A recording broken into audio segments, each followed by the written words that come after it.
నేను ఒక మాట అన్నారు ఆయన, అడ్డుకుంటున్నారు. ఎవరు అడ్డుకుంటున్నారు మిమ్మల్ని? ఏదో ఊహాజనితమైన ఒక ప్రపంచం సృష్టించుకొని ఎవరు అడ్డుకున్నారు మిమ్మల్ని? 2018లో పోటీ చేస్తే అడ్డుకోలేదు, 23లో పోటీ చేస్తే అడ్డుకోలేదు, ప్రజలు అడ్డుకున్నారు. మేమేం చేస్తాం దానికి? ఒకటి మాత్రం పక్కా, పవన్ కళ్యాణ్ గారైనా ఎవరైనా సరే తెలంగాణ ఆవిర్భావ దినోత్సవం రోజు వచ్చి ఇక్కడ మేము సభ పెడతాం. అది కూడా గతంలో నేను తెలంగాణ ఏర్పడ్డప్పుడు నాకు ఆ విభజించిన పద్ధతి నచ్చలేదు. ఒక ఆయన అంటాడు తల్లిని చంపి బిడ్డను బతికించారంటాడు, ఇంకొక ఆయన విభజించిన పద్ధతి నచ్చలేదు అంటాడు. ఇవన్నీ ఏంటంటే తెలుగు హైదరాబాదీ అల్ఫాజ్ మే బోల్నా తో గుమా ఫిరాకి బోల్నా బోల్తే ఇసుకో. నాకు ఇష్టం లేదు తెలంగాణ ఏర్పడని సీదా సీదా చెప్పక ఉల్టా పుల్టా మాటలు ఎందుకు? ఇది బాగలేదు అది బాగలేదు. మరి నువ్వు అది బాగలేక ఇది బాగలేక 11 రోజులు అన్నం తినకుండా ఉంటే మళ్ళీ తెలంగాణ ఆవిర్భావ దినోత్సవం రోజు మీటింగ్ పెట్టాల్సిన అవసరం ఏముంది? సరే మీటింగ్ పెడదాం అనుకున్నావు, అడ్డుకున్నది ఎవరు? కాంగ్రెస్ ప్రభుత్వం. ఏమైనా అనాలనుకుంటే వాళ్ళని అనాలా? కాబట్టి పవన్ కళ్యాణ్ గారైనా ఎవరైనా ఈ దేశంలో ఎక్కడైనా పోటీ చేయొచ్చు, మాకు అభ్యంతరం లేదు. పోటీ చేశారు కూడా కదా మీరు. 2023 में भी आप बहुत करे. మీ అయ్యే జాగీరా. నేను ఒకటి మాత్రం పవన్ కళ్యాణ్ గారు గుర్తుపెట్టుకోవాలి, తెలంగాణ ఖచ్చితంగా తెలంగాణ భూమిపుత్రుల జాగీరు. తెలంగాణ భూమిపుత్రుల జాగీరే తెలంగాణ. ఇందులో ఎవరికి అనుమానం కూడా అక్కర్లేదు. 100%. ఈ నేల కోసం కష్టపడ్డ వాళ్ళు, ఈ నేల కోసం పోరాటాలు చేసిన వాళ్ళు, ఈ నేల కోసం త్యాగాలు చేసిన వాళ్ళు, నెత్తురుతో తడిచిన నేల ఇది. ముమ్మాటికి తెలంగాణ ఈ భూమిపుత్రులు ఇక్కడున్న 4 కోట్ల మంది జాగీర్ ఇది. కానీ మీరు రండి, ఇక్కడే ఉండండి, మీ కుటుంబాలు ఇక్కడే ఉన్నాయి, మీ వ్యాపారాలు ఇక్కడ ఉండండి. ఎవరొద్దన్నారు? 10-12 ఏళ్లలో ఎక్కడైనా చిన్న సమస్య వచ్చిందండి? నేను అడుగుతా ఉన్నా.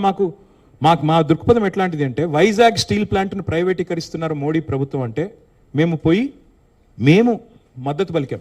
తప్పు ఇది మీరు చేస్తుంది, పబ్లిక్ సెక్టర్ అండర్టేకింగ్స్ని కాపాడాలని రిక్వెస్ట్ చేశాం. That is our philosophy. ప్రాంతాలుగా విడిపోయినా ప్రజలుగా కలిసి ఉండాలని కోరుకున్నాం. కానీ నిన్న పవన్ కళ్యాణ్ గారు ఇంకొక 2 మాటలు మాట్లాడారు. ప్రాంతీయవాదం అన్నారు. ప్రాంతీయవాదం ఉగ్రవాదం కంటే ప్రమాదం ఏదో అన్నాడు ఆయన. నేను వారికి గుర్తు చేస్తా ఉన్నా, ప్రాంతీయవాదం అంటే మరి పొట్టి శ్రీరాములు గారు 58 రోజుల పాటు ఆత్మ బలిదానం చేసుకున్నారే, పోరాటం చేసి మద్రాస్ ప్రెసిడెన్సీ నుంచి వేర్పడి తెలుగు రాష్ట్రం కావాలి, లింగ్విస్టిక్ బేసిస్గా రాష్ట్రాలు ఏర్పడాలి అనే ఒక ఆకాంక్షతో వారు ఏదైతే పోరాటం చేశారో, లింగ్విస్టిక్ బేసిస్కి వారికి సంబంధం లేదు. మద్రాస్ నుంచి ఆంధ్ర రాష్ట్రం వేరుపడాలని పొట్టి శ్రీరాములు గారు 58 రోజులు నిరాహారదీక్ష చేశారు. అది కూడా ప్రాంతీయవాదం అంటారా? ప్రాంతీయవాదం అంటే నేను ఇంకో ప్రశ్న అడుగుతా ఉన్నా పవన్ కళ్యాణ్ గారిని. మోడీ గారు ఇవాళ ఆయన ప్రాంతం మీద అభిమానంతో, ప్రాంతీయవాదంతో తెలంగాణకు వచ్చిన ఇండస్ట్రీలను కొట్టుకొని పోతా ఉన్నాడు. కేన్స్ అనే పరిశ్రమ ఇక్కడ పెట్టాల్సి ఉంటే, ఇక్కడ ఒప్పందం కుదుర్చుకుంటే మా హయాంలో, మా గవర్నమెంట్లో దాన్ని తీసుకుపోయి గుజరాత్లో పెట్టించారు. మైక్రాన్ అనే సంస్థ ఇక్కడ పెట్టాల్సి ఉంటే, పెట్టుబడి పెట్టేది ఉంటే దాన్ని తీసుకుపోయి గుజరాత్లో పెట్టుకున్నారు. మరి జాతీయవాదం ముసుగులో చేస్తున్న ఈ ఆర్థిక ప్రాంతీయవాదం కరెక్టా? ఏది కరెక్టు? అంటే ప్రధానమంత్రి గారు గుజరాత్కే ప్రధానమంత్రిగా వ్యవహరించడం కరెక్టా? చెప్తారా దీనికి సమాధానం పవన్ కళ్యాణ్ గారు? కాబట్టి ప్రాంతీయవాదం, ఇంకో మాట చాలా విచిత్రమైన మాట అన్నారు నిన్న ఆయన. ఇంకొన్ని రోజులు అయితే జనగణమన పాడరు. మాకు జనగణమన మాకు నేర్పించాల్సింది ఏం లేదు. దేశభక్తి గురించి మాకు పవన్ కళ్యాణ్ గారి దగ్గర పాఠాలు నేర్చుకోవాల్సిన అవసరం లేదు.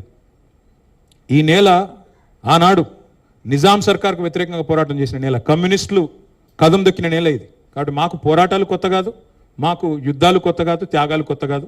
మాకు వాటి గురించి జాతీయ భావన ఉంది. ఇక్కడ దేశాన్ని గౌరవించే సంస్కృతి ఉంది. వి కాంట్రిబ్యూట్ టు ద నేషన్.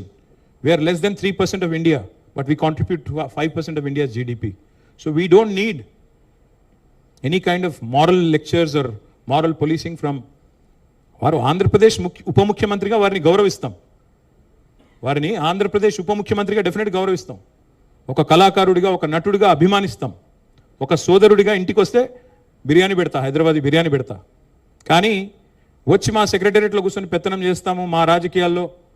మరి ఇంకా మొన్ననే కదా వేరుపడ్డది, ఇంత కష్టపడి 60 ఏళ్ళు పోరాటం చేసి మొన్న వేరుపడ్డాం 2014లో.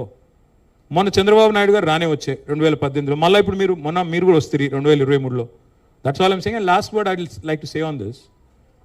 పవన్ కళ్యాణ్ గారిది మధ్యన ఓజీ అని సినిమా వచ్చింది. I would like to remind my brother Pawan Kalyan, we have a Telangana OG KCR. ఇక్కడ మా కేసీఆర్ గారు ఉన్నారు, ఆయన చాలు మాకు. He will take care of us, he will take care of the state and our issues. A supplementary. Yeah, Ratna, please. Sir, if I can take a Bhai. Yeah, Ratna. Yeah, please. Go ahead. Yes, ma'am. अरे mic तो दो यार.